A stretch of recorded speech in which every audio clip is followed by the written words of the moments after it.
let's talk about brow lifts. Depending on the area that you live in, you may have already heard of the brow lift service or brow lamination, or you might be thinking, oh no, another beauty trend. Brow lifts are something that I really like because I'm really into that. I call them runway brows, or this is my little spoolie friend. I call them runway brows or editorial brows because if you notice in magazines, models tend to have that really fluffy, like if I can fluff up my brows for you, that fluffy brow look. And essentially that's what a brow lift does.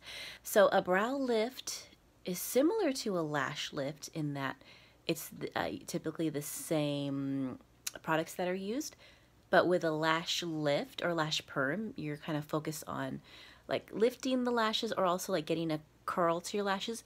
In a brow lift or brow lamination, you wouldn't be curling the brows, but you would be lifting them. So like with that fluffy brow look, they're kind of, you might notice that all the brows are like facing or going up, they're being lifted.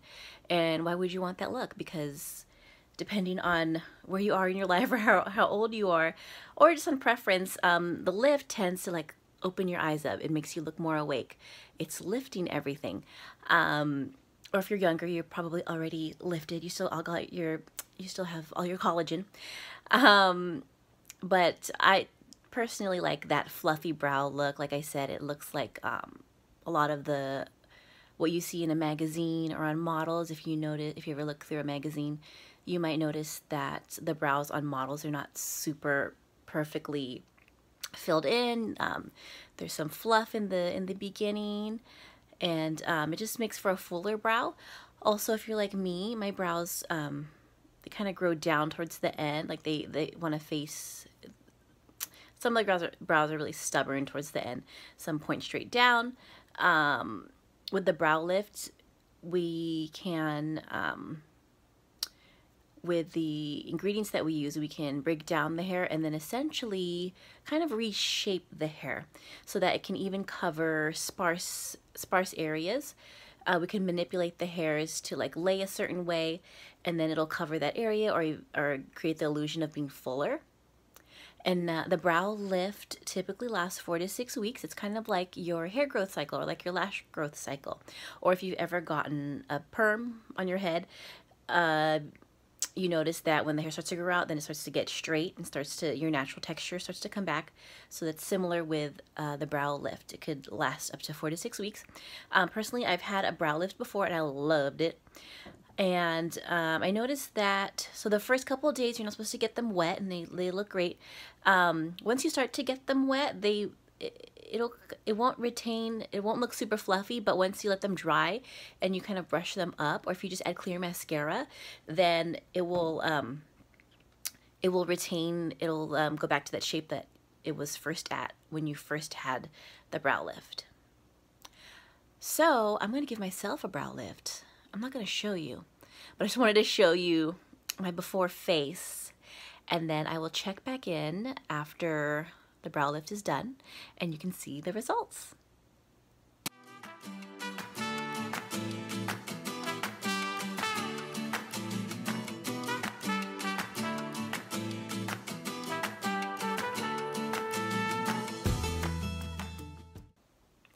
So ta-da! Here are my new freshly laminated, freshly lifted brows.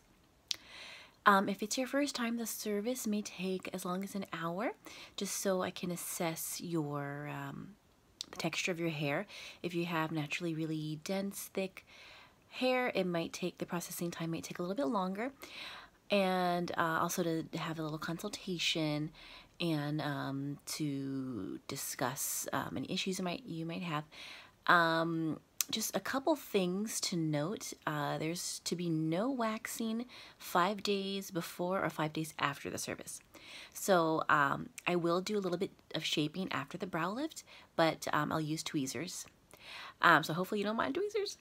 So then that's just a precaution, just because we've applied chemicals to the brows, and yeah, just as a precaution, we don't want to wax that area. What else? So I know you're thinking, Tatiana, I can achieve that same look with brow gel. Yes, you can. but depending on the texture of your brows, my brow hair is pretty dense. It's really stubborn, like I said, at the ends.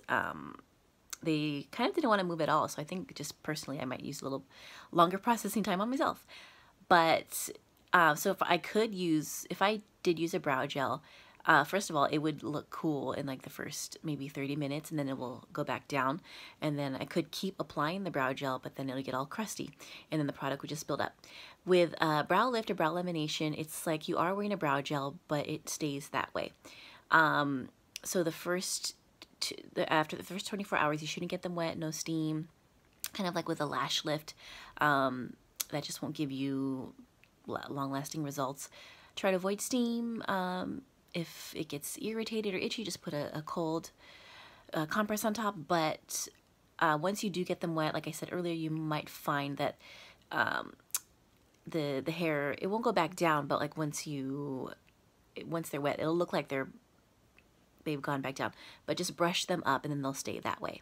So with a brow lift or brow lamination, it's kind of like you have brow gel in your brows without actually having the gel, because it keeps your brow hairs lifted. So if you have any questions or if you want to try this service, let me know ASAP, because I am still looking for brow lift models. But again, let me know if you have any questions.